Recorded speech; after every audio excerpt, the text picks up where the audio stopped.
تو ضابطہ ڈرامے کی نیکسٹ ایپیسوڈ میں کیا ہونے والا ہے؟ تو نیکسٹ ایپیسوڈ بہت ہی انٹرسٹنگ ہونے والی ہے، کیونکہ آئلہ کی پریگنینسی کا اس کے گھر والوں کو معلوم ہونے والا ہے۔ جیسا کہ لیٹسٹ ایپیسوڈ میں آپ کو دکھایا گیا کہ اس طرح اون آئلہ کو ہاسپٹل لے کر جاتا ہے، اس کو یہ معلوم ہوتا ہے کہ آئلہ پریگننٹ ہے، تو یہ سن کر حیران رہ جاتا ہے۔ آئلہ اب اون کو منع کر دیتی ہے کہ یہ بات تم گھر والوں کو نہیں بتاؤ گے، میں اور شامی یہ سب کچھ دیکھ لیں گے۔ اون جو کہ آئلہ سے شدید محبت کرتا ہے، اسی لیے وہ یہ بات گھر والوں کو نہیں بتاتا، اور جیسے ہی آئلہ اپنے گھر واپس آتی ہے تو وہ بہت زیادہ پریشان ہوتی ہے اس بات کو لے کر۔ وہ شامی کو یہ سچ بتانا چاہتی ہے، لیکن شامی کے ساتھ اس کا رابطہ نہیں ہو پا رہا ہوتا۔ تو نیکسٹ ایپیسوڈ میں آپ کو دکھایا جاتا ہے کہ اس طرح بی جان بھی اب شامی کی ماں کو یہ سچ بتا دیتی ہیں کہ شامی کی مرضی کی وجہ سے یہ نکاح ہوا ہے آئلہ کے ساتھ۔ شامی آئلہ کو پسند کرتا تھا، میں نے اس کی پسند کی وجہ سے ہی اس کا نکاح آئلہ کے ساتھ کی ہے۔ یہ بات اب شامی کی ماں کو پہلے معلوم نہیں تھی۔ جب یہ بات یہ سنتی ہے تو یہ سن کر حیران رہ جاتی ہے۔ اب یہاں پر جیسے کہ آپ کو دکھایا گیا کہ اس طرح رملہ بھی اب اون کو بہت زیادہ پسند کرتی ہے، لیکن اون ہے جو رملہ کو یہاں پر ناپسند کرتا ہے، اس سے محبت نہیں کرتا۔ رملہ اب یہ چاہتی ہے کہ اون میرے ساتھ نکاح کر لے، لیکن اون جب یہاں پر رملہ کو انکار کرتا ہے تو رملہ بھی بہت زیادہ غصے میں آ جاتی ہے۔ رملہ اب یہاں پر بدلہ لینا چاہتی ہے، جیسا کہ لیٹسٹ ایپیسوڈ میں آپ کو دکھایا گیا کہ کس طرح آئلہ کو اون کے کمرے میں بھی پایا گیا، کس طرح اون نے اسائنمنٹ کا بہانہ بنا کر اس بات کو ٹال دیا۔ لیکن جب آئلہ کی پریگنینسی کا سب کو معلوم ہوگا تو کیا یہاں پر اون یہ سچ چھپا پائے گا یا نہیں، اور کیا یہاں پر شامی کو جب یہ آئلہ خود بتائے گی کہ میں پریگننٹ ہوں، کیونکہ اون جب مجھے ہاسپٹل لے کر گیا تھا تو ڈاکٹر نے بتایا ہے کہ آپ امید سے ہیں، اور کیا یہاں پر شامی اس حقیقت کو تسلیم کر پائے گا، یا شامی ہمیشہ کی طرح یہاں پر اس بات پہ انکار کر دے گا کہ یہ بچہ میرا نہیں ہے؟ کیونکہ یہاں پر اون پر سارا الزام آنے والا ہے بہت جلد، کیونکہ اون کے ساتھ یہ آئلہ باہر گھومتی پھرتی تھی، اسی لیے یہاں پر شامی کی ماں کو جیسے یہ بات معلوم ہوگی کہ آئلہ پریگننٹ ہے تو وہ سارا الزام یہاں پر اون پر لگا دے گی، اور وہ تو یہی کہے گی کہ آئلہ یہاں پر اون کے ساتھ ہی باہر گھومتی تھی، اتنی لیٹ نائٹ یہاں پر اون کے ساتھ باہر سے آ رہی تھی، اسی لیے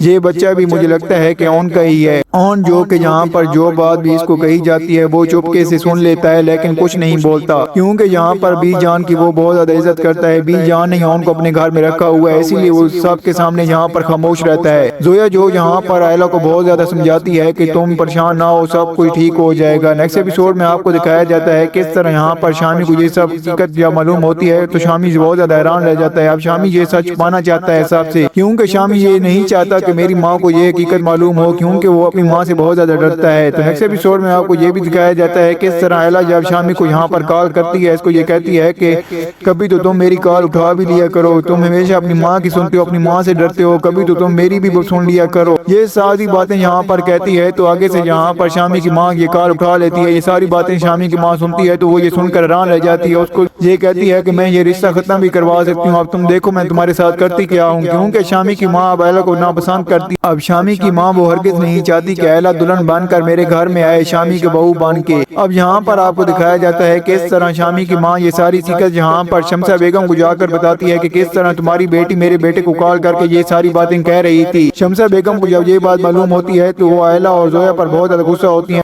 وہ اس کے روم میں آتی ہے، آئلہ اور زویا کا موبائل ان سے چھینتی ہے اور نیچے پھینک کے توڑ دیتی ہے۔ تو شمسہ بیگم یہاں پر آئلہ اور زویا کو اچھی خاصی سنا کر جاتی ہے۔ اب شمسہ بیگم اپنی بیٹی آئلہ کو یہ بھی کہہ دیتی ہے کہ اگر آج کے بعد میں نے تمہیں اوپر والے پورشن میں پایا تو مجھ سے برا کوئی نہیں ہوگا۔ تو کیا دوستو آپ کو کیا لگتا ہے، کیا آئلہ جب یہاں پر یہ بات شامی کو بتائے گی کہ میں پریگننٹ ہوں تو کیا شامی یہ بات تسلیم کر لے گا، یا ہمیشہ کی طرح شامی اس بات پہ مکر جائے گا کہ یہ بچہ میرا نہیں ہے، اور کیا یہاں پر اون پہ یہ سارا الزام آنے والا ہے یا نہیں؟ تو آپ کو جو بھی فیڈ بیک کو ہمیں کمنٹ میں ضرور دیجیے گا۔ اگر آپ کو ہماری ویڈیو اچھی لگی ہو تو ویڈیو کو لائک کر دیں اور ہمارے چینل کو سبسکرائب کر دیں تاکہ آنے والی مزید ویڈیوز آپ کو دیکھنے کو ملتی رہیں۔ شکریہ۔